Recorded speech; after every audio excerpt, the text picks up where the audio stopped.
අයිබෝන් යාළුවනේ ඔයාලා හැමෝටම. ඔන්න අද අපි ඔයාලට නුවන් යමි ෆුඩ්ස් එකකින් තවත් රසම රස කෑමක් හදන හැටි අරගෙන ආවා. අද අපි හදන්න යන්නේ රසම රස චිකන් කරියක්. මේක මම මගේම ක්‍රමයකට තමයි හදන්නේ.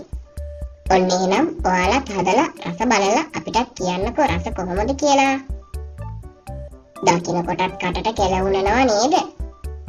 එහෙනම් කෙලගිලගිල ඉන්නේ නැතුව අපි වැඩේ පටන් ගමු. මුලින්ම මේ චිකන් ටික පැය භාගයක් විතර මැරිනේට් කරගන්න ඕන. අපි බලමු මේකට අවශ්‍ය ද්‍රව්‍ය මොනවද කියලා. කපා සෝදා සූදානම් කරගත් චිකන්, කරපිංචා, සුදු ලුණු, කහ කුඩු, කරාබු නැටි, කුරුඳු පොතු, ගම්බිරිස් කුඩු, ලුණු කුඩු. අවශ්‍ය නම් ඔයාලට මේකට සේර, රම්පේ එකතු කරගන්න පුළුවන්. මට අද මේ දෙක හොයාගන්න බැරි වුණා. ඒ එකතු වුණාම මේ චිකන් කරිය තවත් රස වෙනවා. මුලින්ම අපි සුදු ලුණු ටික මේ විදිහට කපාගෙන චිකන් එකට එකතු කරගමු. ඊළඟට කරපිංචා, කහ කුඩු, කරාබු නැටි, කුරුඳු පොතු, ගම්බිරිස් කුඩු සහ ලුණු කුඩු රස අනුව එකතු කරලා මේ ටික හොඳින් කලවම් කරගන්න.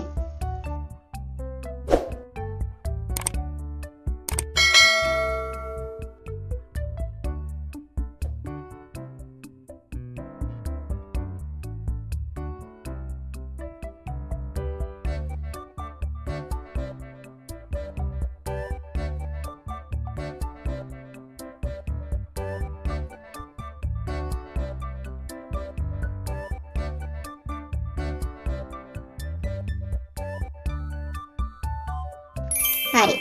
දැන් අපි පැය භාගයක් විතර මේ ටික මැරිනේට් වෙන්න තියාගමු. දැන් මේ ටික මේ විදිහට මැටි හැට්ටයකට දාගෙන වතුර බොහොම ටිකක් එකතු කරගෙන ලිපේ තියලා අපි මේ චිකන් ටික තඹ ගන්න ඕන. මතක තියාගන්න වතුර ගොඩක් දාන්න එපා. මස් ටික තැම්බෙනකොට වතුර උනන නිසා පොඩ්ඩක් වතුර දාගත්තාම ඇති.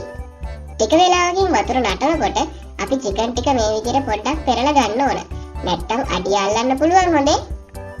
ඒ විදිහට සැරින් සැරේ පොඩ්ඩක් කලවම් කරමින් මස් ටික හොඳින් තඹ ගන්න. හරිම සුවඳයි. චිකන් ටික හොඳට තැම්බිලා. ගොඩක් වෙලා තඹ ගන්න එපා ළමයි. චිකන් ටික තැම්බිලා වැඩි වුණොත් කෑලි ගැලවිලා යන්න පුළුවන්. හරි.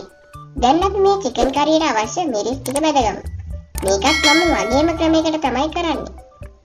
මේ විදිහට තාච්චියක් ලිපේ තියලා මිරිස් කුඩු, තුනපහ කුඩු, කරපිංචා, සුදු ලුණු ටිකකුත් මම මේ තාච්චියට දාලා තමයි මේ මිරිස් ටික බෙදගන්නේ. සුවඳ. මෙන්න මේ ගානට හොඳින් මිරිස් ටික බෙදුනම කරපිංචා කොළ ටික සරසර ගන්නවා. දැන් ලිප නිවලා තව ටිකක් නිවෙනකම් කලවම් කරගන්න. නිකන් තිබ්බොත් ඇතුලේ තියෙන මිරිස් කුරු ටික කර වෙලා කළු පාට වෙනවා හොඳේ. හරි. දැන් අපි තඹගත්තු චිකන් ටික වෙනම වාදනයකට වෙන් කරගමු. අපිට චිකන් තඹපු වතුර ටිකක් ඕන වෙනවා.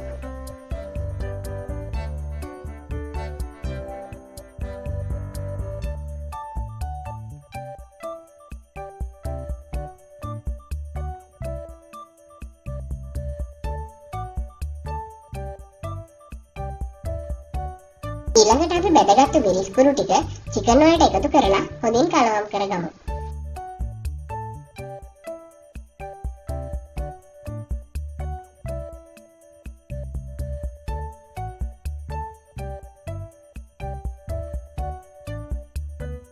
දැන් අපි මස් තඹපු හට්ටියම ආයිත් ලිපේ තියාගෙන පොල් තෙල් ටිකක් ඒකට දාගමු. දැන් මම තෙල් ටික රත් වෙනකොට කලින් කපලා සූදානම් කරගත්තු අමු මිරිස්, කරපිංචා, ලොකු ලුණු සල්පයක් දාලා මෙන්න මේ විදිහට හොඳින් බෙද ගන්නවා.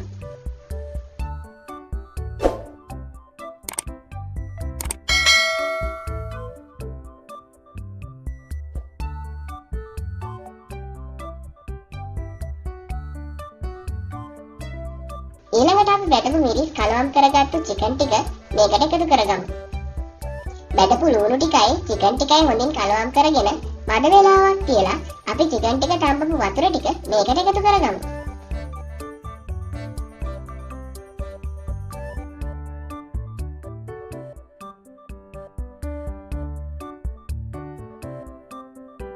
මම මේ වතුර ටික මස් වලට මිරිස් කලවම් කරපු භාජනයට දාලා ඒ භාජනයේ ගෑවිලා තිබුණු මිරිස් මිශ්‍රණයත් හොඳින් මිශ්‍ර කරගෙන තමයි වතුර ටික චිකන් එකට දාගත්තේ. දැන් ඉතින් මේ ටික හොඳින් නටනකම් ලිපේ තියාගන්නයි තියෙන්නේ. සැරින් සැරේ ටිකක් හැදි ගාගෙන චිකන් කෑලි ටික පෙරලා ගන්න. කතාවක් තියෙනවනේ හැදි නොගෑහොත් රස නෑ කියලා.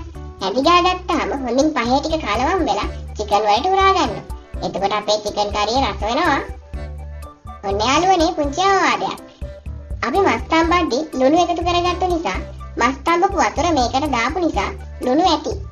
ඕනනම් ලිපෙන් බාන්න කලින් ලුණු මදි වගේ නම් රස බලලා ලුණු ටිකක් එකතු කරගන්න හොඳේ.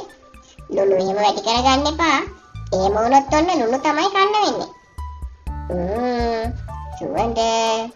දැන් චිකන් කරිය පදමට හැදිලායි තියෙන්නේ.